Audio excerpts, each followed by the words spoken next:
जय गुरुदेव। जय गुरुदेव।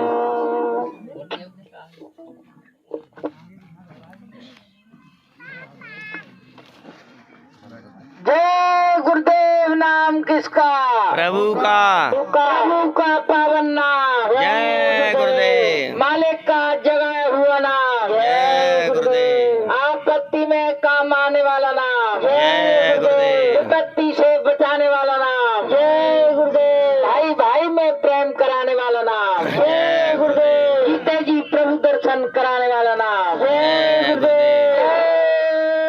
जय गुरुदेव। जय गुरुदेव। अब जो है सभी बहन भाई मास्टर जी साहब लखनऊ से आए हैं, उनके सत्संग को ध्यान देकर सुने। जय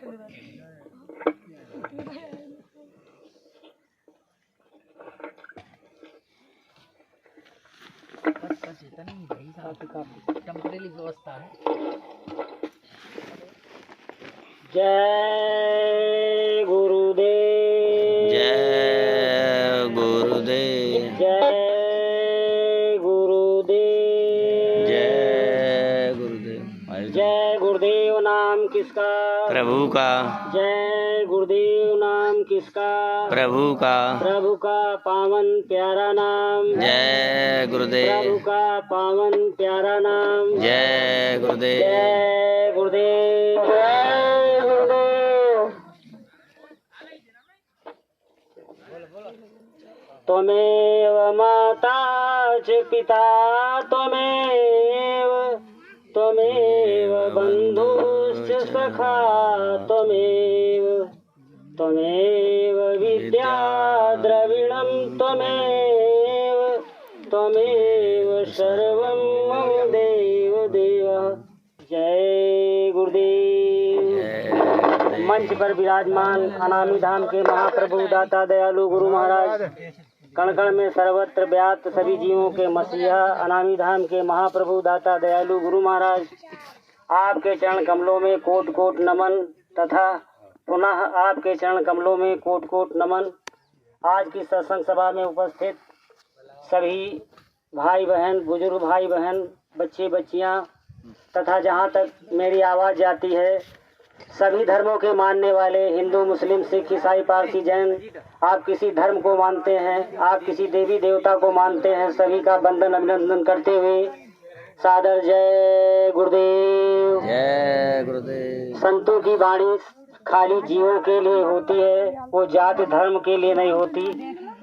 सभी जीवों के मसीहाए होते हैं नामी धाम के महाप्रभु। तो आज सत्संग में हम लोग आए तो सबसे पहले हमें सत्संग का भेद समझ लेना चाहिए। सत्संग कहते किसको है? सत्संग कहते हैं सत्य और संग दो शब्द हैं। सत्य का साथ जो करा दे वही सत्संग है। सत्य का अगर साथ नहीं करा पाता है तो वो सत्संग नहीं है। संसार में तमाम जीवों को जगाने वाले महात्मा सब लोग प्रयास करते हैं सभी जीवों को जगा दें, परंतु जो सत्य का संग करा दे वही असली सत्संग है। और बाकी सत्संग कहा जाता है मगर सत्संग होता नहीं है। लिखा है बड़े भाग पाई सत्संगा अब नहीं प्रयास होए भव भंगा। बड़े भाग्य तो किसी का छोटा भी भाग्य होगा। तो बड़े भाग्य वाले कौन है, छोटे भाग्य वाले कौन है? पाई सत्संगा, बिना ही प्रयास। जो यहाँ सत्संग में आ जाता है उसे प्रयास करने की आवश्यकता नहीं पड़ती है, ऐसा संत लोग कहते हैं। और बगैर प्रयास किए हुए उसे मार्ग मिल जाता है, वही सत्संग है। कैसे? प्रयास यो नहीं करना पड़ता है। जो यहाँ आता है और गुरु की वाणी जो सत्संग शब्द से जुड़ी हुई है, वो वाणी अगर वक्ता कहता है तो वो कहीं से ढूंढ करके लाता है गुरु से, या तो संत सदगुरु से लाएगा ढूंढ करके या किसी साध से लाएगा। बाकी कोई जो है गुरु के, संत सदगुरु के भेद को बाकी कोई नहीं जानता। संसार में जितने भी साधक हैं, कोई भेद अगर जानता है तो उसे बताने का आदेश नहीं, वो बता भी नहीं सकता। मगर साध जो होता है वो एक भेद जो है पूरा पूरा संत को बताता है, क्योंकि उसके अंदर पावर होता है। स्वामी जी ने कहा है कि बच्चा, साध संग मोहि देव नित परम गुरु दातार। रोज हम प्रत्येक दिन जो है स्वामी जी से प्रार्थना करते हैं कि हे प्रभु, मुझे साध का संग दे दीजिए प्रत्येक दिन। तो जो लोग साध का संग कर लेते हैं, क्योंकि गुरु महाराज जो अनामी धाम के महाप्रभु होते हैं, वो सभी जीवों के लिए उद्धार के लिए वो वाणी का उच्चारण करते हैं। वो इतनी गंभीर होती है कि सामान्य जनमानस के समझ में वो नहीं आती। केवल जो है साध जो होता है, वो साध स्वामी जी की एक एक वाणी को जानता है, क्योंकि उनके बहुत नजदीक वो पहुंच चुका होता है। अब साध कैसे कहते किसको हैं, ये भी हम लोग विचार कर लें। पहली चीज ये है, जो गुरु से नाम दान पाता है, नाम दान पा करके साधना शुरू करता है। कहाँ से? तीसरे तिल से। तीसरे तिल दोनों आंखों के मध्य भाग के ऊपर है। तीसरे तिल से जो साधना शुरू करता है वो होता है अभ्यासी साधक। वो अभ्यासी होता है, वो अभ्यास कर रहा, उसे में पाया उसने कुछ नहीं। जो तीसरा तिल तोड़ करके जीवात्मा को जगा देता है, उसके आँख कान खुल जाते हैं, उसे कहते हैं आत्मज्ञानी। लिखा है कि आत्मज्ञान बिना नर भटके, क्या मथुरा क्या काशी। कहीं भी जाए, जब तक आत्मज्ञान नहीं होगा तब तक गुरु के संत सदगुरु के भेद को कोई समझ नहीं सकता, वो कितना भी प्रयास करे। स्वामी जी ने कहा कि बच्चा, तुम 100 साल हमारे गले में लटके रहो, मगर एक वाणी की एक फूंद तुम नहीं पा सकते। तो संतों की वाणी कोई समझ नहीं पाता आसानी से, मगर साध समझ लेता है। साध कहते किसको है, ये हम विचार कर लें आप लोग। हम भी विचार आपके साथ कर रहे हैं, क्योंकि हमको भी कुछ नहीं मालूम है, हम भी सीख रहे हैं। जैसे एक बच्चा सीखता है, उसी प्रकार हम भी सीख रहे हैं। तो साध उसे कहते हैं, पहले तो जो इस घट को तोड़ करके जीवात्मा को जगा देता है, उसे आत्मज्ञानी कहते हैं। जो पहले मालिक के स्थान पे पहुंच जाता है उसे योगी कहते हैं। जो दूसरे स्थान पे पहुंच जाता है उसे योगी राज कहते हैं। जो तीसरे स्थान पे पहुंच जाता है उसे महाकाल कहते हैं, और जो चौथे स्थान पे पहुंच जाता है उसे साध कहते हैं। साध जो है संत सदगुरु के सारे भेद को जान लेता है, इसलिए प्रार्थना की जाती है कि साध संग मोहि देव नित। जो साध का संगत कर लेते हैं वे संत सदगुरु के भेद को समझ लेते हैं। बाकी समझना बहुत ही कठिन है, ऐसे मिलने वाला नहीं है। या तो साधना करके ऊपर चढ़ जाएगा तो भेद पा जाएगा, या तो साध से मिल जाएगा तो भेद पा जाएगा। इसके ऊपर साधना करके जो जाता है वो अपने धाम निज चला जाता है। तो साधना में जो है, जब तक साध नहीं मिलता है तब तक साधना का पूरा ज्ञान हो नहीं पाता है। स्वामी जी ने समझाया, बच्चा साधना अगर करनी है तो ये 5 चीजें कम से कम याद होना चाहिए हर साधक को। अगर 5 चीजों का ज्ञान नहीं है तो साधना में उसे जो है प्रगति बहुत दिक्कत से हो सकती है, क्योंकि बगैर गुरु की दया की होगी नहीं। और गुरु का भेद जब हम जानेंगे नहीं तो उससे प्रेम नहीं होता। जैसे जाने बिन न होए प्रतीति, और बिन प्रतीत होए ना प्रीति। प्रीत बिना नहीं भक्ति दहाई। जैसे जब तक हम किसी चीज को जानेंगे नहीं तब तक उससे प्रेम नहीं होगा। प्रेम नहीं होगा तो विरह नहीं होगी, फिर तड़प नहीं होगी, फिर अनुराग नहीं होगा, विराग नहीं होगा तो बैराग नहीं होगा। ये सीढ़ी है चढ़ने की। ये सब चीजें जो है जब हम साध की संगत करते हैं तो वहां से मिल जाती है। तो भाइयों बहनों, आप सब लोग विचार करें, ये साधना है। साधना कितनी आसान है। स्वामी जी ने कहा, साधन कठिन न। साधन कठिन नहीं है, साधन कठिन न मन महु टेका, परंतु मन का दृढ़ होना कठिन है। भजन करना कठिन नहीं है, स्वामी जी के शब्द हैं, परंतु मन का दृढ़ होना, मन का मजबूती से उस मार्ग पे जाना, ये चीज कठिन जरूर है। एक तो पहली चीज ये है कि संतों की वाणी पर लोगों ने विश्वास नहीं किया, और विश्वास करना छोड़ दीजिए। संतों को ऐसा कोई संत धरती पे नहीं आया जिसको इस संसार वालों ने परेशान न किया हो, बदनाम न किया हो, और किसी प्रकार की आलोचना समालोचना न की हो। चाहे किसी को देख लीजिए। स्वामी जी ने कहा, गोस्वामी जी महाराज जो है वो 25 साल की अवस्था में संत हो गए थे। 10 साल उन्हें साधना में लगे, और 15 साल की अवस्था में उन्होंने गृहस्थी के सारे काम किए होंगे। और उनको किस श्रेणी में लोगों ने डाला, वो कहते थे कि महाकामी है, और भादों की नदी में वो पत्नी से मिलने के लिए ससुराल जाते हैं। मगर उन्होंने क्या लिखा, छिपा करके सब लिखा। गोस्वामी जी ने सबसे पहले लिखा कि जो अपने अवगुण सब काऊं, और बाढ़ई कथा पार नहीं लाऊं। तो कितने महान थे, परम संत थे। उन्होंने कहा हमारे अंदर इतने अवगुण हैं कि उनको लिखे तो ग्रंथ भी भर जाएगा। तो इतना अपने को छिपाया, और गोस्वामी जी ने भजन के माध्यम से लोगों को भ्रमित कर दिया। और रामचरितमानस में साधना, इतनी कठोर साधना लिखी है, मतलब कट साधना लिखी है। कट मतलब कठोर का मतलब ये नहीं करने में कठिन हो, करने में कठिन नहीं, मगर प्योर साधना उसमें लिखी हुई है रामचरितमानस में। आप विचार करके देख लें, अगर समय भी बचेगा तो बाद में चर्चा करेंगे। पहले गोस्वामी जी को जो आरोप प्रत्यारोप संसार वालों ने लगाया, उसके विषय में कुछ शब्द मैं जो साध से सीखे उनसे जो आपके सामने रखते हैं। आप भी विचार करेंगे ये सच है या गलत है, आप विचार करके स्वयं देखेंगे। साध, हमको एक साध मिले थे जो बाबा जी यहाँ हैं, इनका आश्रम कानपुर में है।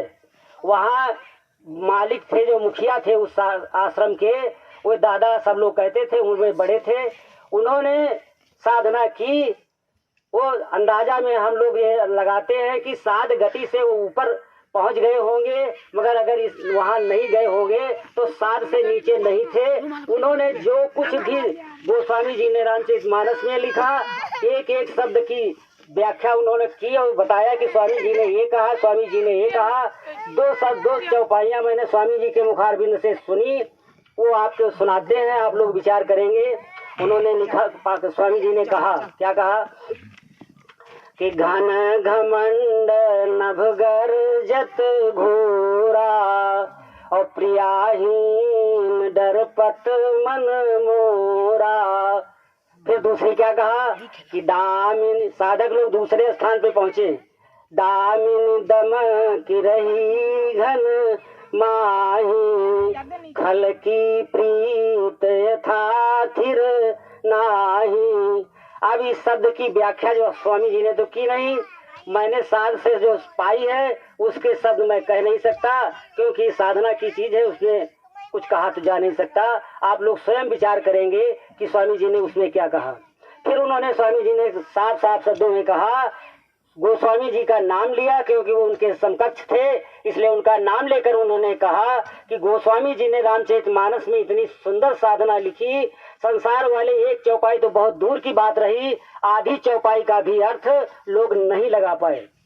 ये स्वामी जी के शब्द हैं, आप विश्वास करें या न करें वो बात अलग है। तो गोस्वामी जी ने एक भजन लिखा, उन्होंने अपने को छिपा करके कैसी साधना उसमें पिरो दी है अंदर से, कि बाहर से तो दिखाई देता है कि वो कामी है, परंतु उससे शब्दों पे जब विचार करेंगे तो आपको सब पता लग जाएगा कि वो साधक थे या कामी थे। आइए विचार करें, आप लोग सहयोग करें मेरा। उन्होंने लिखा कि शाम हुई दिन चले भवन का, बदर जोर की ओरी, और गौए खेद खरिक माँ बांध्यो, लय सोटा ससुरार चलोरी। अब ऐसे सुनने में तो आता है कि वो ससुराल गए, मगर उन्होंने लिखा क्या छिपा करके। अब इस शब्दों पे विचार करिए। शाम हो गई, ये तो सही है, यहाँ तक है कि शाम हो गई, सूर्यास्त हो गया, दिन समाप्त हो गया। शाम हुई, दिन चले भवन का, बदर जोर की ओरी। बादल का मतलब है माया के जो घनघोर बादल संसार में हैं, ये संसार रूपी माया साधक को घेर लेती है। जबकि वो साधना का विचार करता है कि अब हमें साधना इस टाइम से करनी है, तो संसार की माया उसको ऐसा घेरती है जैसे आकाश में घनघोर बादल आ जाते हैं। गोस्वामी जी ये लिख रहे हैं। और क्या बदरे जोर की ओर, यानी संसार रूपी माया उस साधक को परेशान करती है। मगर वो साधक करता क्या है?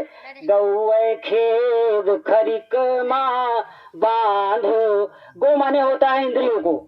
साधक जो जब साधना में बैठता है तो अपनी सारी इंद्रियों को समेट करके बांध देता है। जो जानवर बंधा होता है वो छूट करके आता नहीं है, वही रहता है। इसलिए साधक जो है अपनी इंद्रियों को एक खूंटे में बांध देता है।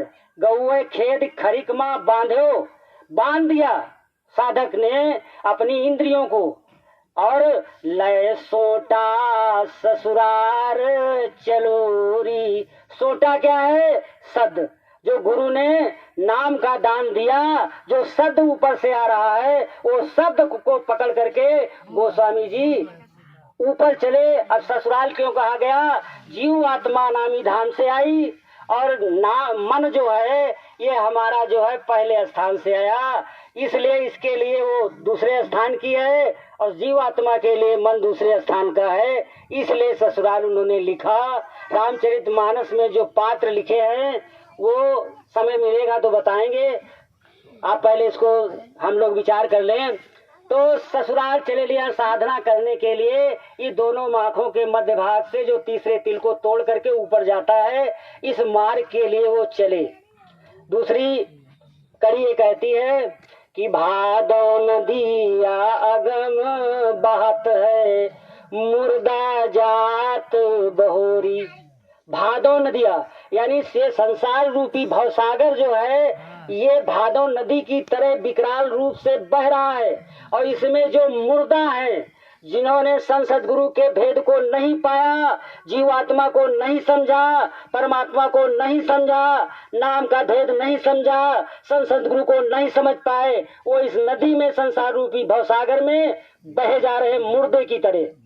वो ये लिख रहे हैं कि भादो नदिया अगम बात है, मुर्दा जात बहोरी।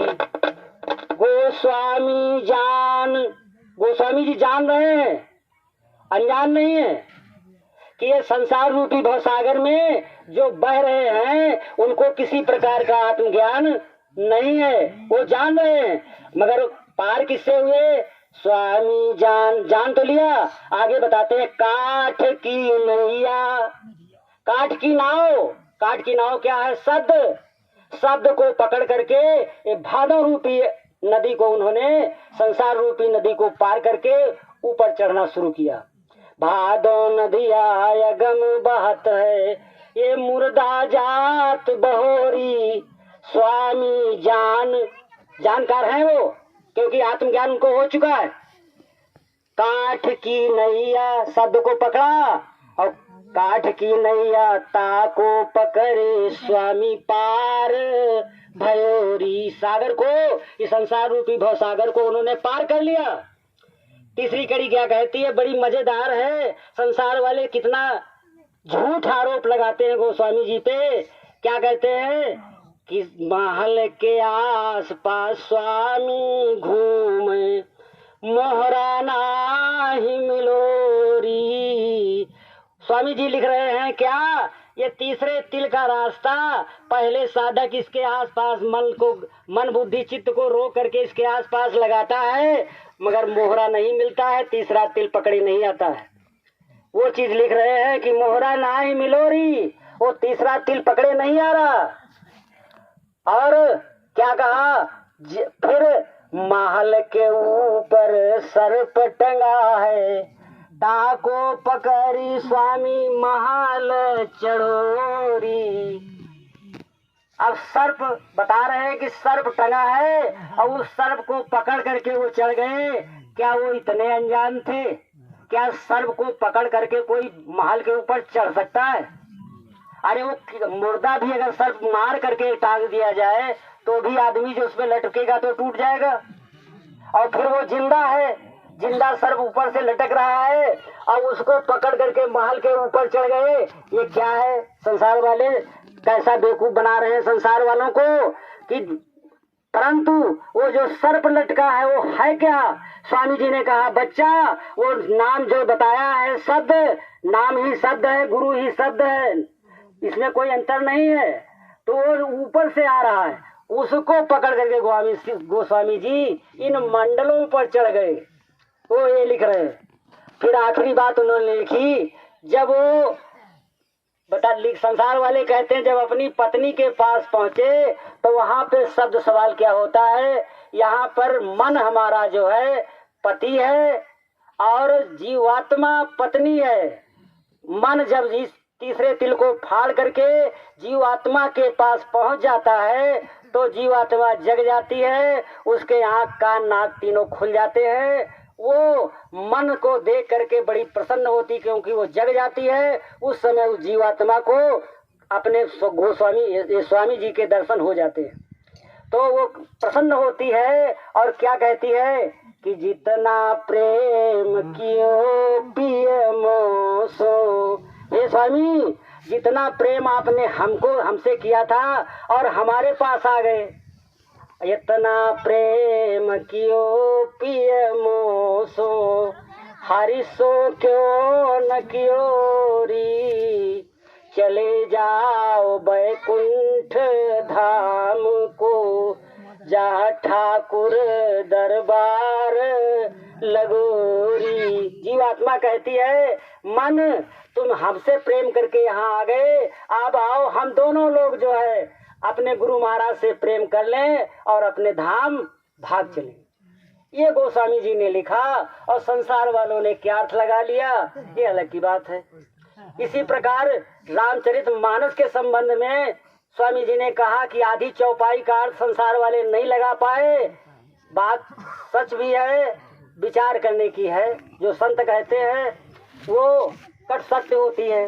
जैसे उदाहरण के तौर पर कबीर साहब ने लिखा, उस पर भी विचार कर लीजिए, क्या उन्होंने जो उच्चारण किया वो सच है?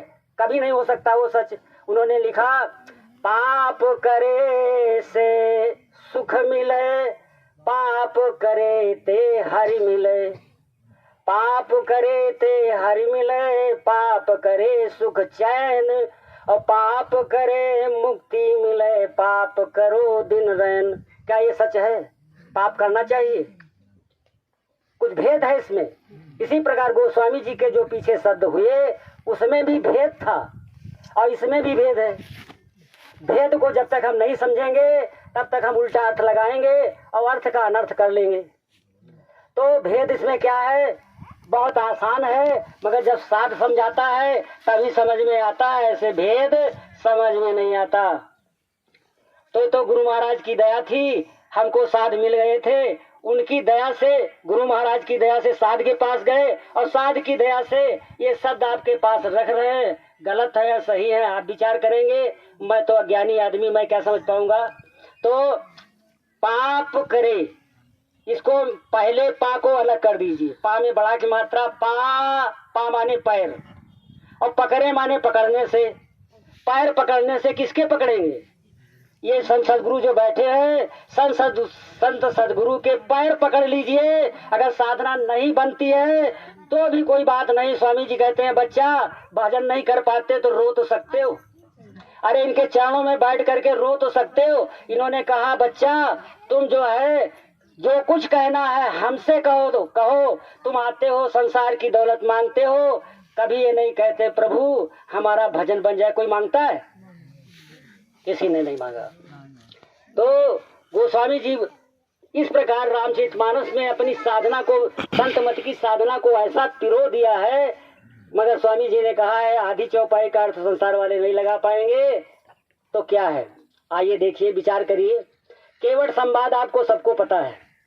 विद्वान लोग आते हैं केवट संवाद में, कहो 7 दिन बोला करें। गोस्वामी जी ने एक अर्थ संसार का, एक भावार्थ उसमें पिरो दिया, दो अर्थी है चौपाई। परंतु इसके अलावा अनेक अर्थ विद्वान लगा लेते हैं, वो विद्वता के मालिक हैं। तो विद्वान तो कुछ भी कह सकते हैं, समझा भी सकते हैं, वो गुण हमारे अंदर तो नहीं है। तो हमने जो पाया साधकों से वो आपके सामने रखते हैं। तो क्या लिखा है केवट संवाद में कि मांगी नाव न, केवट ने नाव मांगी ही नहीं। केवट से राम, यहाँ पे राम हमारा मन है, और केवट जो है संत सदगुरु है। ये पहले हम समझ लें। संत स्वामी जी ने कहा कि बच्चा, मैं केवट हूँ, नाव चलाने वाला हूँ, जो मेरी नाव पे बैठ जाएगा उसको संसार रूपी भवसागर से हम पार कर देंगे। और उन्होंने कहा बच्चा, मैं धोबी हूँ, तुम अपनी जीवात्मा को लाओ, चाहे जिंदगी जितनी गंदी हो, मैं धो करके पवित्र साफ कर दूंगा। तो क्या लिखा है गोस्वामी जी ने कि मांगी नाव न, मांगी नहीं, राम ने मांगी नहीं। राम यहाँ पे हमारा मन है। मन हमारा जब स्वामी जी के पास गया, इतने साधक लोग बैठे हैं, कोई कह दे कि मैंने स्वामी जी से कहा है कि प्रभु मुझे नाम दान दे दीजिए, शायद किसी ने नहीं कहा। और स्वामी जी सत्संग सुनाने के बाद स्वयं कहते थे बच्चा, मैं अब नाम दान दे रहा हूँ, तुम लोग नाम दान ले लो। सारा भेद बताया, नाम दान दिया। तो वही बात उन्होंने लिखी है छिपा करके कि मांगी नावन, मांगी नहीं, केवट आना, और केवट आया भी नहीं। स्वामी जी किसी को बुलाने नहीं गए, मगर बुला सबको लिया। संत सदगुरु जो है किसी को बुलाने नहीं गए, मगर बुला सबको लिया, और सबको नामदान दे दिया, स्वयं दिया, मांगा किसी ने नहीं। ये भेद उसमें छिपा है। और फिर आगे लिखा है कि जो है यही घाट से थोड़ी दूरी है, कटिलो जल था दिखाई हो जू। अगर आप इस रास्ते से नहीं जाना चाहते, स्वामी जी कहते हैं कि बच्चा, अगर तुम संत मत की साधना नहीं करना चाहते, मेरे यहाँ नहीं आना चाहते, तो सुन लो क्या करोगे। यही घाट से थोड़ी दूरी आए, कटिलो जल था दिखाई जू। इस घाट से यानी संत मत की साधना नहीं करना चाहते, तो इससे उथले घाट हैं, उन घाट पे चले जाओ, मगर कमर तक पानी मिलेगा, यानी स्वर्ग वैकुंठ तक रह जाओगे, जीव आत्मा का मोक्ष नहीं होगा। वो कौन है? अब आप नीचे उतर के आइए। तीसरे स्वामी जी ने तीसरे तिल से साधना संत मत की बताई, दोनों आंखों के मध्य भाग से ऊपर की। मगर अब नीचे के घाट में आ जाइए। तो नीचे के घाट कौन है? जो उथले घाट है वो देवी देवताओं के हैं। आइए उस पर विचार करिए। इसके नीचे आएंगे तो झंझरी द्वीप पे आद्या महाशक्ति का घाट मिलेगा, जिसको दुर्गा कहते हैं। और दुर्गा की पूजा हमने नवरात्रि में खूब की है, सभी ने की है, खूब मूर्तियां लगाई है, करोड़ों रुपया अरबों रुपया खर्च किया है, मगर ये नहीं समझ पाए कि ये दुर्गा है क्या, आद्या महाशक्ति है क्या, इसका भेद ही नहीं जान पाए। तो कहते हैं कि अगर नहीं हमारे यहाँ आना चाहते हो तो उथले घाट पे चलो। कहाँ पे चलो? आद्या महाशक्ति दुर्गा की पूजा कर लो तो स्वर्ग और वैकुंठ मिल जाएगा। यहाँ अगर प्रसन्न नहीं आता तो नीचे उतर जाओ हृदय चक्र पे, वहाँ शंकर जी बैठे, उनकी साधना कर लो, स्वर्ग चले जाओ, मगर मुक्ति नहीं मिलेगी। ये भी नहीं समझ में आया तो नाभि चक्र पे चले जाओ, वहाँ विष्णु जी बैठे, उनकी साधना कर लो, और उनकी साधना करोगे तो स्वर्ग चले जाओगे, मगर मुक्ति नहीं मिलेगी। और कुछ नहीं समझ में आता है तो ब्रह्मा की तो पूजा होती नहीं इंद्रिय चक्र पे, इसलिए सबसे नीचे उतर के जाइए, गणेश जी की पूजा कर लीजिए, जो अपने ब्रह्मांड के मालिक हैं, रिद्धियों सिद्धियों के मालिक हैं, उनकी पूजा कर लो। गणेश जी की पूजा हम लोग बड़े प्रेम से करते हैं हर मंगल के कार्यों में, मगर करते क्या है? काला पिड़ोर की डिमकी ले आओ, गोबर का ले आओ, उसको गौरी बना लिया और गौरी गणेश बना करके रख लिया, कहा गणेश जी की पूजा है, मान लो गणेश जी की पूजा है। क्या गणेश जी कोई माटी के ढेले हैं? वो देवता हैं, उनका एक ब्रह्मांड है। मूल चक्र पे गणेश जी का एक ब्रह्मांड है। वो रिद्धियों सिद्धियों के मालिक हैं। उनका ढोंग लोग करते हैं। क्या हम वास्तव में पूजा करते हैं? अगर पूजा गणेश जी की करनी है तो वास्तविक पूजा करिए। मगर वो भेद नहीं पता है। संत सदगुरु के पास गए नहीं, साध से मिले नहीं, तो भेद कैसे मिलेगा? भेद तो साधकों के पास है या साध के पास है। साधक अगर है तो साधक बोल नहीं सकता, उसे प्रतिबंध है। जब साध कोई मिल जाएगा तो वो बता देगा। तो साध के पास लोग जाना नहीं चाहते और संत सदगुरु की बात सुनना नहीं चाहते, तो भजन कैसे होगा? भजन करने के लिए कुछ चाहिए। अभी नवरात्रि हुई। नवरात्रि में स्वामी जी ने बताया कि हमारे शरीर में 16 घाट हैं, 16 दरवाजे हैं। 16 दरवाजे 16 हैं, मगर 10 दरवाजों का भेद खोला गया है और 6 दरवाजों का भेद संतों ने कहीं किसी संत ने नहीं खोला। अब वो रास्ता कैसा है, वहाँ क्या माया है, ये संत लोग जान सकते हैं। तो इसलिए उसका भेद नहीं खोला, क्योंकि उस घाट पे अगर जीव चला जाएगा तो फंस जाएगा, ये निश्चित है। इसलिए उसका भेद स्वामी जी ने नहीं बताया, सीधा रास्ता बताया।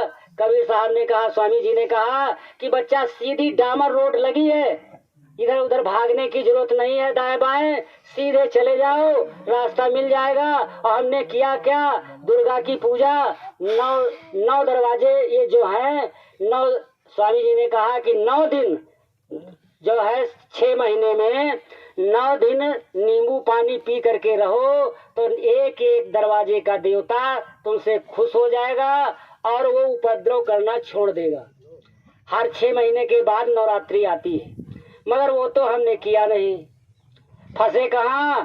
काला ये 9 प्रकार की दुर्गाएं हैं, इनकी पूजा कर लो। इनकी पूजा में फंस गए। तो अब ये हम लोग विचार कर रहे हैं कि जब दुर्गा की पूजा करते, दुर्गा आखिर है क्या? वो किस स्थान पे रहती है, उनके अंदर क्या पावर है और उनका काम क्या है? अब आप हम लोग ये विचार करें कि पहले स्थान के मालिक राम और कृष्ण के नाम से जो जाने जाते हैं, उनकी पत्नी जो आद्या महाशक्ति, जिनको माया कहते हैं, नौ दुर्गा कहते हैं संसार वाले, वो है। और उनका काम क्या है? पहले स्थान के मालिक ने, जो काल भगवान है, उन्होंने आदेश दिया है कि कोई जीवात्मा इस घाट के ऊपर तुम्हारे नहीं आना चाहिए। और कहा कि ये 3 पुत्र तुम्हारे हैं, ब्रह्मा विष्णु महेश, इनको तीनों को काम बांट दो और इनसे संसार का काम करा लो। ऐसा कह करके आदेश दे करके उन्होंने कहा, अब मैं किसी को दर्शन नहीं दूंगा। तो यहाँ तक विचार कर लीजिए कि ब्रह्मा विष्णु महेश जिस स्थान पर जा करके अपने पिता के दर्शन नहीं कर पाए, वो पावर आपको, हमको, आपको गोस्वामी परम पूज्य स्वामी जी ने दिया कि जाओ, तुमको हम वो नाम देते हैं, वो वीजा देते हैं, या कह दीजिए टिकट देते हैं, या पास देते हैं, तुम इस ब्रह्मांडों में चढ़ के आओ, कोई भी महाशक्ति तुमको रोकने वाली नहीं है। ऐसा पावर हमने पाया और हमने कितना दुरुपयोग किया और कर रहे हैं। तो भाइयों बहनों, विचार करने की बात है। रामचरितमानस में लिखा है कि बड़े भाग्य मानुष तन पावा। हाथी तन क्यों नहीं लिखा गया? वो स्वामी जी ने हाथी तन क्यों नहीं लिखा? वो सबसे बड़ा होता है, सबसे ज्यादा ताकतवर होता है। केवल इसलिए लिखा, सुर दुर्लभ, देवताओं को दुर्लभ है। देखिए हम लोग कितने भूल भ्रम में हैं।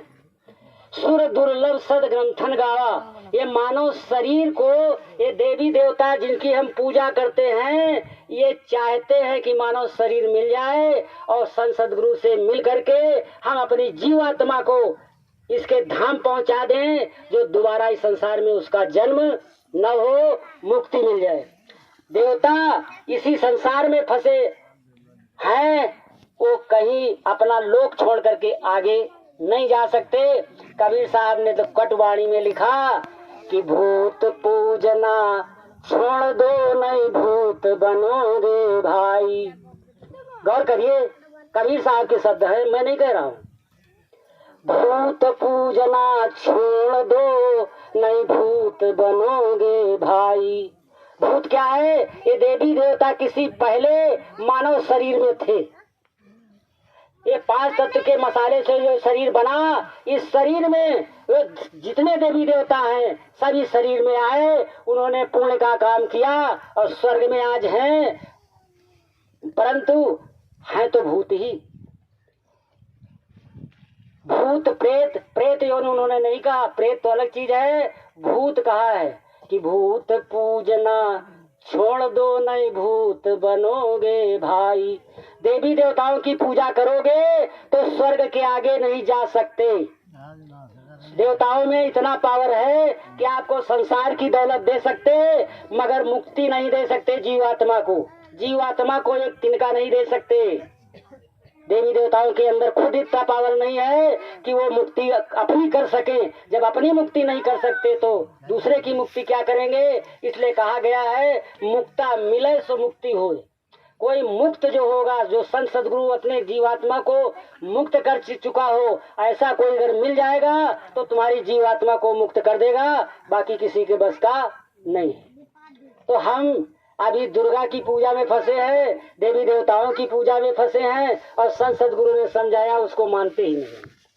तो बड़े भाग मानुष तन पावा, सुर दुर्लभ सद ग्रंथन गावा। तो इसलिए कहा कि इनकी पूजा छोड़ो, संत सदगुरु की साधना करो तो कुछ मिलेगा। और ये संसार क्या है इसको हम लोगों ने समझे नहीं। स्वामी जी ने समझाया तो कि ये संसार कागज की पुड़िया, बूंद पड़े गल जाना है। ये संसार झील और झाखड़, आग लगे जल जाना है। ये क्या है?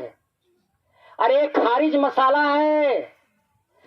जैसे ऊपर के ब्रह्मांड जो हैं, जो 14 ब्रह्मांड सीधे वाले हैं, तो अनेक ब्रह्मांड दाएं बाएं से मिला जाएं तो अनेक ब्रह्मांड हैं। काकभूषण संवाद में आप चले जाइए, वह काकभूषण जी कहते हैं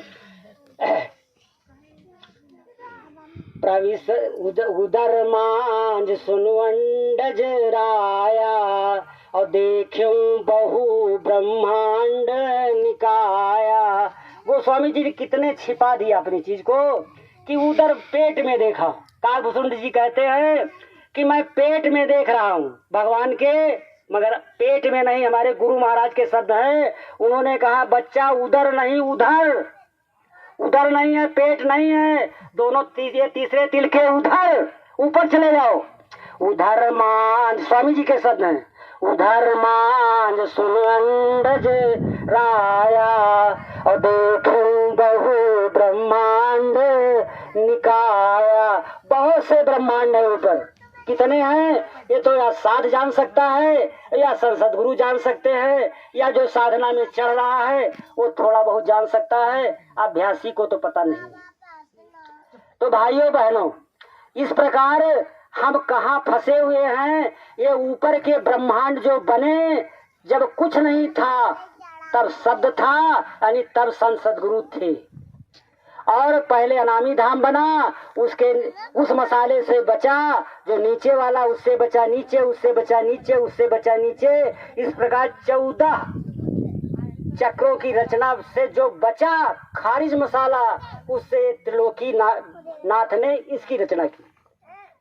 अब खारिज मसाला क्या है, हमारे विद्वान लोग बड़े सुंदर ढंग से समझाते हैं। इलाहाबाद के गुप्ता जी ने समझाया, उनके शब्द हमको याद आ जाते हैं। देखिए, उन्होंने समझाया कि जैसे एक मानव है, वो खाता क्या क्या है। सुंदर सुंदर फल खाता है, सुंदर सुंदर मिठाइयाँ खाता है, और सब कुछ खाता है, मगर जब नीचे के द्वार से निकलता है तो खारिज मसाला होता है, वो कितना बदबूदार होता है। इसी प्रकार ये संसार इतना खारिज मसाले से बना है, इसमें इतनी बदबू, इतनी गंदगी है कि ये तो साधक समझ पाता है कि ये संसार कितना बेकार का है। परंतु जैसे गंदगी में कोई रहते रहते अभ्यस्त हो जाता है तो उसको गंदगी का एहसास नहीं होता। हम लोग इस गंदगी में रहते रहते त्रिलोकीनाथ की इस गंदगी जो खारिज मसाले से इन्होंने बना दी है, इसमें रहते रहते इसके रहने के अभ्यासी हो गए। इसको ही हम अब सुंदर सुंदर सब कुछ मानते हैं और कुछ जान नहीं पाते। तो भाइयों बहनों, ये संसार जो है भूल भरम का देश है। यहाँ कोई जानकार नहीं है, केवल संसद गुरु के अलावा कोई भी इस मार्ग को नहीं जानता। अगर नहीं कोई विश्वास आ रहा है तो रामचरितमानस में सवरी प्रसंग में देख लीजिए, वहाँ लिखा है कि प्रथम भक्ति संतन कर संगा। पहली भक्ति है, 14 प्रकार की भक्ति है, 9 प्रकार की सवरी प्रसंग में है, 4 और है और एक अलग और है। तो एक है अनपावनी, एक है अविरल, एक है अभेद, एक है भेद और एक है विमल। विमल भक्ति सबसे बड़ी भक्ति है, मगर वो जो को गुरु को रिझा ले जाए, कुछ नहीं करे, कुछ नहीं कर सकता। मान लो चारपाई पे पड़ा है और उसका शरीर नहीं काम कर रहा है तो 24 घंटा गुरु को अपने ध्यान में बसा ले और गुरु के प्रति 24 घंटा रोता रहे। इसे विमल भक्ति कहते हैं। संसद गुरु किसी की रुलाई नहीं सहन कर सकते, क्योंकि इतने दयालु होते हैं कि वो इतने दयावान हैं। आप उनके प्रति जो कोई रोए और वो उसकी दया उनके पर न हो, ऐसा आज तक सुना ही नहीं गया, ऐसा हो ही नहीं सकता। सभी ने लिखा, बिन रोए नहीं पाइए साहब का दीदार। साहब यानी अनामी धाम के महाप्रभु गुरु महाराज का कोई दर्शन नहीं पा सकता जब तक इस घाट पे कोई रोएगा नहीं। साधना चाहे आप जितनी रात दिन करें, मगर इस पर रोना पड़ेगा। और रोना पड़ता नहीं, वो खुद ही रोता है, बिलक बिलक के रोता है। कैसे? जैसे एक किसी का प्रेमी अगर बिछुड़ जाता है तो रातों दिन तड़पता है और रोता है और भोजन पानी कुछ नहीं करता। इसी प्रकार जीवात्मा जब परमात्मा से मिल जाती है जाकर के, तो 1 सेकंड के लिए छोड़ नहीं सकती। उसे पानी न मिले, खाना न मिले, सब कुछ बर्दाश्त है, मगर गुरु का बिछो 1 सेकंड के लिए वो बर्दाश्त नहीं कर सकता। इसलिए वो रोता है, बिलकता है, तड़पता है। ये अपने आप होता है, इसे करना नहीं पड़ता है, मगर सीढ़ी है चढ़ने की। जाने बिन होए पड़ती थी। पहले गुरु महाराज को जानो, और जान कोई सकता नहीं। संसार में कोई ऐसा है ही नहीं जो जान जाए गुरु को। जो लोग कह देते कि हम संत गुरु को जान लेते हैं, नहीं। उन्होंने कहा, सोई जाने जे देव जनाई और जानत तुम्हें हो जाई। हमको कोई जान नहीं सकता, जितना हम बता देंगे उतना ही वो समझ सकता है। तो भाइयों बहनों, ये है भेद। रामायण में पूरा भेद चढ़ाई का लिखा है। तो अगर समय न हो गया हो तो और कुछ कहें? समय है भाई, समय हमको 1 घंटे का दिया गया, हमको समय तो पता चलेगा नहीं। अभी तो आप 42 लोग मिनट इशारा हुई है। करेंगे। 42 मिनट हुई है। बोलिए बोलिए और बोलिए। अच्छा, तो भाइयों बहनों, 42 मिनट, विचार करिए गोस्वामी जी ने क्या क्या लिखा। 1 घंटा ना हो। पहली चीज सत्संग। सत्संग की परिभाषा बड़े सुंदर शब्दों में लिखी है। क्या लिखी है? आपके सामने स्वामी जी के शब्द रखते हैं, आप लोग विचार करें। सत्संग कहते किसको है? सत्संग तो संसार में सत्संग के नाम से तो भागवत, पुराण बाइबिल की सत्संग तमाम हुआ करते हैं, मगर सत्संग कहते किसको है? जो सत्य का साथ करा दे, उसके विषय में लिखा है क्या? 7वें महल को जो मार्ग जाता है, इस तीसरे तिल के ऊपर 7 खंड ऊपर और हैं, उसके ऊपर अनामी धाम है। उस अनामी धाम को जो रास्ता जाता है, जहाँ स्वामी जी रहते हैं, जहाँ से आते हैं, और लोग कहते हैं कि संत सदगुरु आ गए और चले भी गए। थोड़ा भ्रम है इसमें। भ्रम यह है कि संत सदगुरु जो होते हैं, कबीर साहब प्रकट हुए, जन्म उनका कहीं नहीं लिखा। इसी प्रकार जो जन्म नहीं लेता वो प्रकट होता, क्योंकि स्वामी जी साफ साफ कहते हैं कि मैंने 16 पुत्रों को प्रकट किया। उसमें सबसे छोटे त्रिलोकीनाथ हैं, जिनको राम और कृष्ण के नाम से जानते हैं। ये सबसे छोटे हैं और इनका ये व्यवस्था है इस राज्य की, त्रिलोकीनाथ की।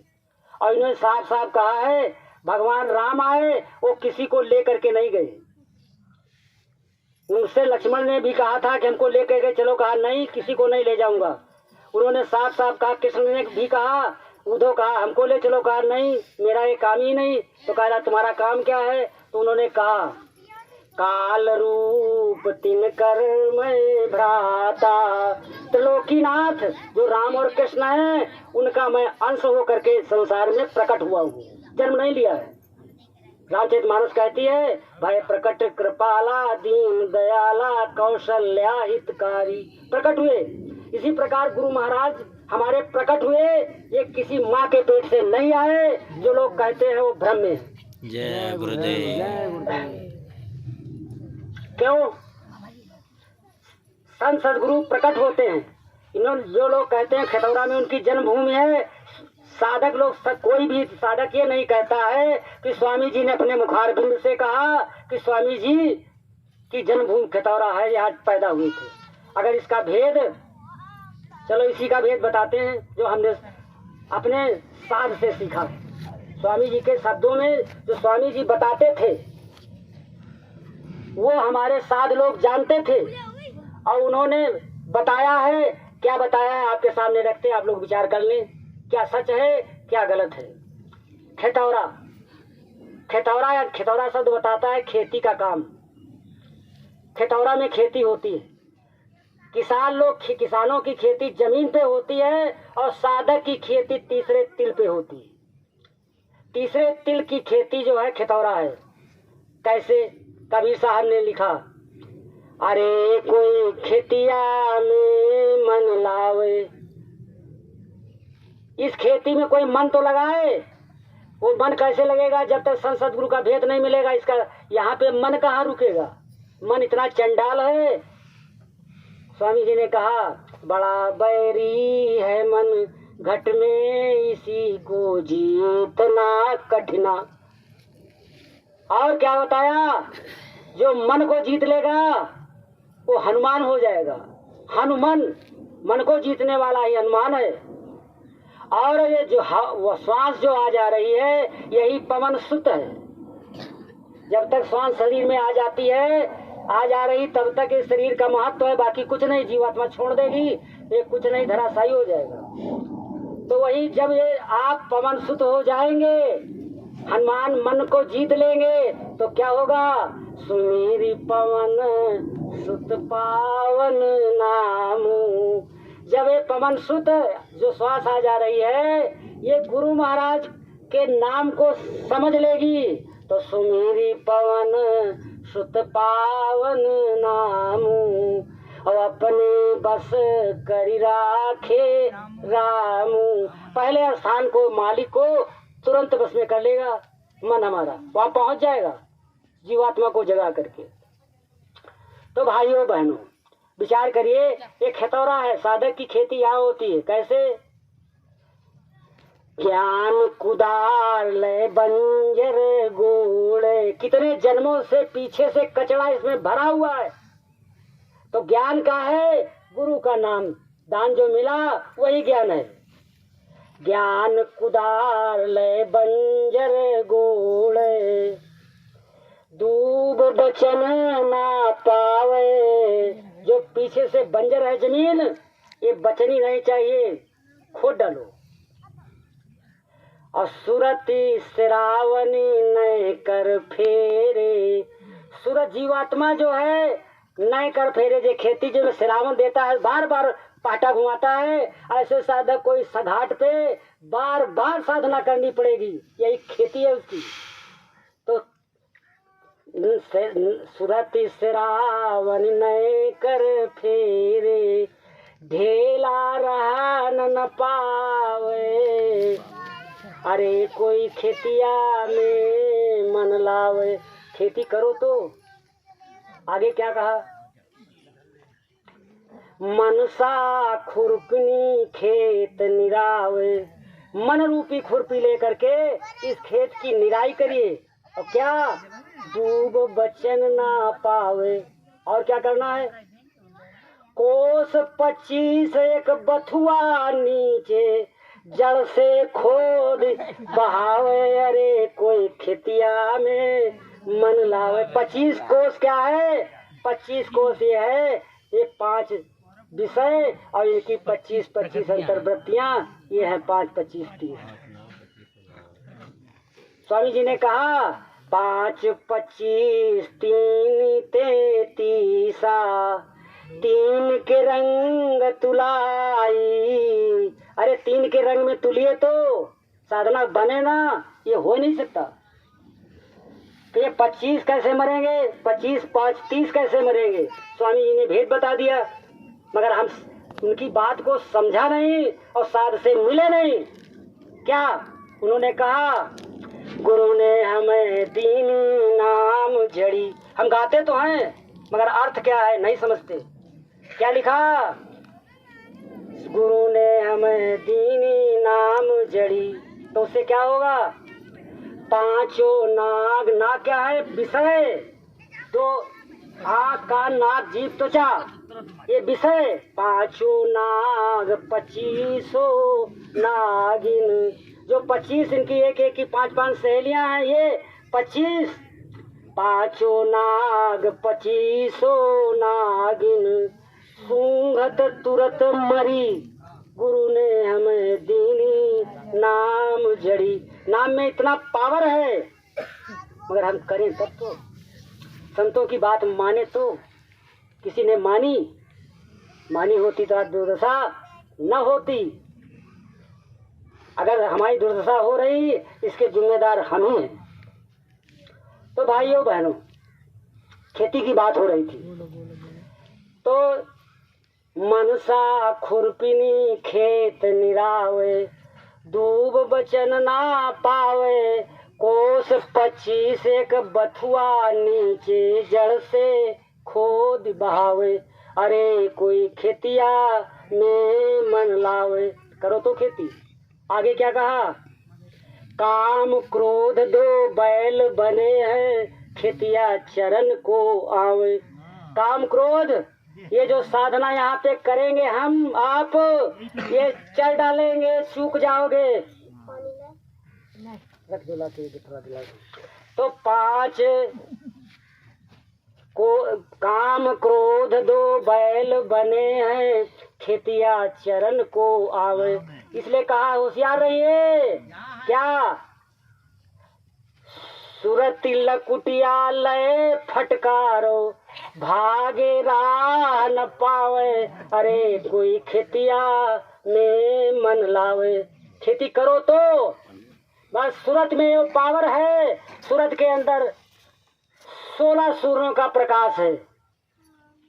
सूरत को जगा लो, ये काम क्रोध पता नहीं चलेंगे किस रास्ते से भाग गए। ये स्वामी जी के शब्द हैं। आखिरी बात क्या कहा? कि भाइयों बहनों, इस प्रकार जो साधना करेगा उसकी साधना न बने, ये हो नहीं सकता। और खेतौरा कैसे होगा? ये तो खेती हो गई केवल। खेतौरा की परिभाषा ये है। और जो लोग कहते हैं कि यहाँ बरगद का पेड़ है और चने के खेत में स्वामी जी का जन्म हुआ, ये सब क्या है? वहाँ अमृत जल का कुआं है। ये ब्रह्मानंद जी के भजन से मिलता है। जो लोगों को मालूम है वे लोग जानते होंगे। उन्होंने ब्रह्मानंद जी ने लिखा, क्या लिखा? गगन मध्य एक महल बना है, गगन मध्य एक महल बना है, तामे ज्योति उजारी रे। और उसको देखेगा कौन? अंधरा देख देख सुख पावे, बात बतावे सारी रे। अचरज देखा भारी साधो, अचरज देखा भारी रे। क्या अचरज है? उसको जीवात्मा चढ़ेगी तब देखेगी। आकाश के मंडल के महलों को जो स्वामी जी ने बताए हैं, 1 2 3 4 5 8, ये इसे महलों को कौन देखेगा? जो जीवात्मा चढ़ेगी। अंधेरी तो है, या अंधेरी मतलब ये इन आंखों से नहीं देखा जा सकता। जीवात्मा की आंख से उसको देखा जाएगा और जीवात्मा जाएगी वही देख सकती है। दूसरी बात क्या कहा कि गगन माँ देख कुआं बना है, झरे सदा सुखकारी रे, और पंगुल पुरुष चढ़े बिन सीढ़ी, पीवे भरी भरी झारी रे। पंगुल पुरुष, पंगुल कौन है? जीवात्मा के न हाथ है, न पैर है, न कुछ है, और वो इतनी बड़ी है कि ये इस घाट से यहाँ तक 17 शंख योजन के ऊपर है अनामी धाम। 17 शंख योजन, 17 चको 68 शंख कोश की दूरी है यहाँ से यहाँ तक, और जीवात्मा में इतना पावर है। स्वामी जी कहते हैं 1 सेकंड में चढ़ जाती है और 1 सेकंड के कम समय में उतर के अपने स्थान पे आ जाती है, इतना पावर उसके अंदर है। परंतु उसका प्रकाश धूमिल है। क्यों? हमने पीछे के जन्मों में जो कर्म किए, प्रारब्ध संचित क्रियमाण, ये 3 प्रकार के कर्म जीवात्मा के साथ जुड़े हैं, इसलिए उसका प्रकाश धूमिल है। तीसरी बात उन्होंने क्या कहा कि बिना बजाए निस दिन बाजे, घंटा शंख नगारी रे। कुआं कौन है? जो स्वामी जी ने खतौरा में बताया, इसका जल जो कोई पी लेगा वो अमर हो जाएगा, वो अंदर है। और स्वामी जी के जो संत जहाँ पे रहते हैं वो अपने आप अमृत बन ही जाता है, तो वहाँ जो लोग पिए उनका फायदा तो होगा ही, मगर अमृत जल का कुआं इसके अंदर है, और इसके अंदर महल है, उसमें जब प्रकाश ही प्रकाश है। तीसरी बात का क्या कि बिना बजाए निस दिन बाजे, घंटा शंख नगारी रे, और बहरा सुन सुन मस्त होत है, तन की शुद्ध विसारी रे। बहरा जिसके बाहर के कान बंद हो जाए और जीव आत्मा के कान खुल जाए, तो अंदर जो अनहद बाजे बज रहे हैं, जो स्वामी जी ने अनेक ऊपर के स्थानों के बाजे बताए, सबको मालूम है, और जिनको नहीं मालूम है वो संतों से मिले तो बताया जा सकता है, किसी साधक को ये अधिकार नहीं बताने का। तो भाइयों बहनों, इसके अंदर नाना प्रकार के बाजे बज रहे हैं और हमने कुछ जाने नहीं। और फिर आखिरी बात कहा कि जीता मर कर फिर से जीवे, बिन भोजन बलधारी रे, और अंधरा बिन भोजन बलधारी रे। इस प्रकार उन्होंने समझाया कि जीव आत्मा इस शरीर को छोड़ेगी तो ये शरीर मृत हो जाता है। सभी लोग जो साधक लोग हैं वो इस चीज को समझ रहे हैं कि जीव आत्मा इस घाट के ऊपर जब चढ़ती है तो शरीर एकदम से सड़ से शून्य हो जाता है, और सूरत जो है इतनी तेजी से चढ़ जाती है ऊपर, वो साधक लोग समझ पाते हैं। ये कहने की चीज नहीं है, कोई कह नहीं सकता। तो ये चीज हमारे अंदर है, और जिसको खतौरा और अमृत कुआं, अब आगे देखिए नील की कोठी और बरगद का पेड़, खतौरा में चने के खेत में जन्म, ये क्या है? ये हमको मिलेगा रामचरितमानस में। रामचरितमानस में काकभूषण संवाद में जाइए, वहां पे लिखा है क्या? वहां पे काकभूषण जी जो है गरुड़ जी से कह रहे हैं क्या कि बट पीपर पाकरी रसाला। ये वहां पर है पेड़, कहाँ पे? पहला पेड़ है बट बरगद का, वही बरगद का पेड़ खतौरा में है। कहाँ? यहाँ दोनों आंखों के ऊपर बट पीपर पाकरी रसाला, ये चारों प्रकार के पेड़ हमारे अंदर हैं, और इनके ऊपर जो है एक एक सरोवर है। ये जय गुरु महाराज। तो आगे बढ़ जाने पर नुकसान होता है। तो ये बात ऐसा है कि रामचरितमानस में लिखा हुआ है कि वहाँ बरगद का पेड़ है, और पकरिया का पेड़ है, पीपल का पेड़ है, और आम का पेड़ है। ये 4 प्रकार के पेड़ हैं। तो जहाँ बरगद का पेड़ हमारे खतौरा में था, उसके पास जो है कुएं का तो वर्णन होगा, और नील शिखर है। नील शिखर गुरुद्वारे माही, और निरखा अचरज कहा न जाई, जो नील शिखर अनामी धाम में चढ़ जाएगा, वो नील शिखर है अनामी धाम, उसका वर्णन हजारों शेष नाग नहीं कर सकते, मनुष्य क्या करेगा। तो फिर आता है चने का खेत। चने का खेत क्या है, अब देखिए, अब ये थोड़ा गुप्त रहस्य है, इसको विस्तार से तो हम नहीं कह सकते, संक्षेप में कह सकते हैं कि जब साधक साधन भजन करने बैठता है तो सबसे पहले ये तीसरे तिल पे अंधेरा होता है, उसे तीसरा तिल इसे कहते हैं। तिल काला होता है, अंधेरा बहुत बड़ा होता है, और फिर सिमट करके तिल के समान छोटे में आ जाता है। और उस तिल में जब चने के बराबर प्रकाश आ जाए, उसमें गुरु महाराज प्रकट होते हैं। ये है चने का खेत, और इसमें गुरु महाराज प्रकट होते हैं। और हमने अर्थ क्या लगा रखा है, संसार वालों ने कैसा बेवकूफ बना रखा है हमको सबको, इस प्रकार हमको भ्रम में पड़ने की आवश्यकता नहीं है। जो लोग गुरु के पैर पकड़ लेंगे भवसागर पार हो जाएंगे, ये निश्चित है। आप कुछ भी न कर पाए, ये स्वामी जी के शब्द हैं कि बच्चा तुम जब सुमिरन ध्यान भजन कुछ भी नहीं कर सकते तो रो तो सकते हो, बिन रोए नहीं पाइए साहब का दीदार। साहब का दीदार तभी होगा जब हम घाट पे रोएंगे। स्वामी जी ने कहा तुम संसार के पास कटोरा लेकर के भीख मांगते हो, कहते हैं बड़े शर्म की बात है। जिसका प्रभु, जिसका पिता अनामी धाम आने को करोड़ों ब्रह्मांड का मालिक है, उसका एक शिष्य जो है कहाँ कटोरा लेकर के भीख मांग रहा है, कहाँ इस खारिज मसाले में जो देवी देवता विराजमान हैं, जो खुद ही फंसे वहां लेकर के कटोरा में जलाते हैं। तो भाइयों बहनों विचार तो करो, स्वामी जी ने क्या बताया है। और एक छोटी सी बात याद आ गई तो साधारण बात होगी कि हम लोग जाते हैं मंदिरों में, मस्जिदों में, गिरजाघर में, या स्वामी जी के आसपास कहीं चित्र लगाते हैं तो क्या करते हैं, फूल लेकर के जाते हैं। फूल, अरे फूल क्या है, फूल भी तो जड़ है।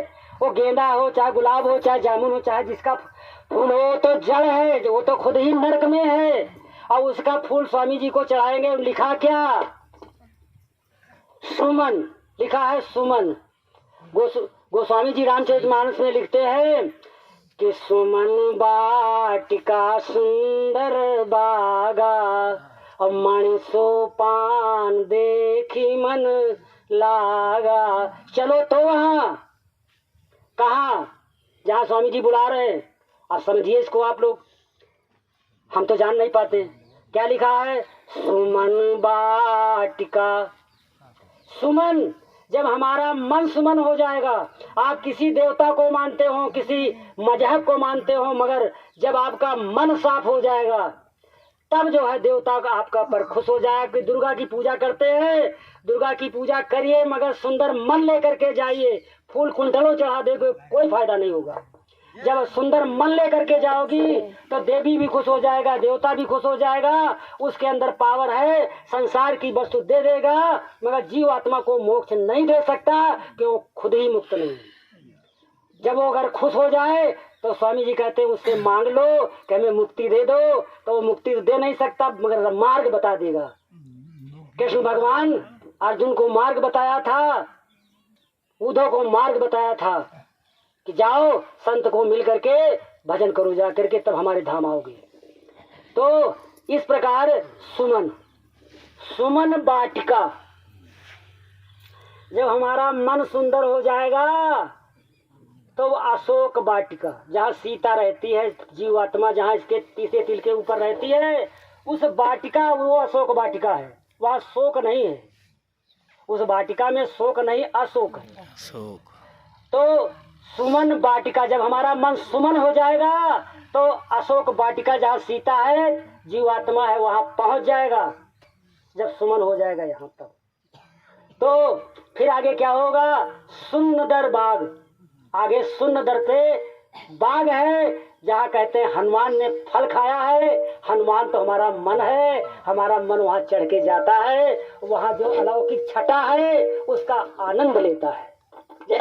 सुमन बाटिका सुंदर बागा, फिर आगे क्या है, मणि सोपान देखी मन लागा। आगे मणियों से जड़ित सीढ़ियां हैं, वो इतनी चमकदार हैं। स्वामी जी कहते हैं कि वहां जाकर के मन इतना आनंदित हो जाता है, फिर वो खुद विरागी हो जाएगा। विरागी त्यागी वो सब कुछ होगा, ये संसार को कहने की जरूरत नहीं, वो अपने आप छोड़ देगा। इसलिए संत लोग कहते हैं कि बच्चा घर ही में रह करके पहले बैरागी हो जाओ तो त्याग अपने आप हो जाएगा। पहले त्याग की करने की जरूरत नहीं है। बैराग कुछ चढ़े तब त्याग करो। पहले त्याग कर दिया, बैराग कुछ नहीं चढ़ा तो फंसते हो। इसलिए पहले बैराग को चढ़ाओ और तब त्यागो, धीरे धीरे सब हो जाएगा। तो इस प्रकार क्या लिखा, अब आता है कि 5, 25, 3, 33। 5, 25 तो साधना से मर जाएंगे। अब 3 बचे, 33। 3 में है सतोगुण, रजोगुण, तमोगुण। ये 3 प्रकार का भोजन है। साधक लोग विशेष ध्यान दें, 3 प्रकार का भोजन होता है। मीठा और दूध, रस मलाई वगैरह जो है, ये भोजन सतोगुणी में आता है। ये विष्णु भगवान का भोजन है। और रजोगुणी भोजन वो है जो चटपटा मसालेदार होता है, वो रजोगुणी में आता है। ये ब्रह्मा का भोजन है। और आगे आता है खट्टा भोजन, ये शंकर का भोजन है। ब्रह्मा विष्णु महेश की पूजा उससे होती है, गुरु की पूजा नहीं होती है। और गुरु की पूजा के लिए केवल अन्न और पानी ही है। स्वामी जी ने कहा, बच्चा जब से मीठरस, चटरस, खटरस भोजन लेते रहोगे, अपने मन को नहीं रोक पाओगे। और जब मन को नहीं रोक पाओगे तो साधन भजन नहीं होगा। इसलिए भाइयों बहनों, साधना बहुत संभल के करने वाली है। बहुत विचार करने की जरूरत है। जब तक हम विचार नहीं करेंगे, संतों की बात को मानेंगे नहीं, तब तक कुछ मिलने वाला नहीं है। जय गुरुदेव। तो भाइयों बहनों, जय गुरुदेव। भैया हमको समय बताते रहिएगा। तो भाइयों बहनों, अब आइए रामचरितमानस में। बंद कर दे भैया, बंद कर दे। चलन क्योंकि 1 घंटे का समय मिला है। ये तो है वो चलन दो भाई, तो गई है चलन दो।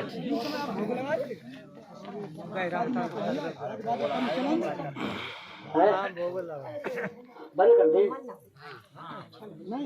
है। अच्छा अच्छी बात है। जय गुरुदेव। जय गुरुदेव। अभी थोड़ी देर और बैठे सभी बहन भाई, फिर खाना चालू होगा, फिर चले जाना।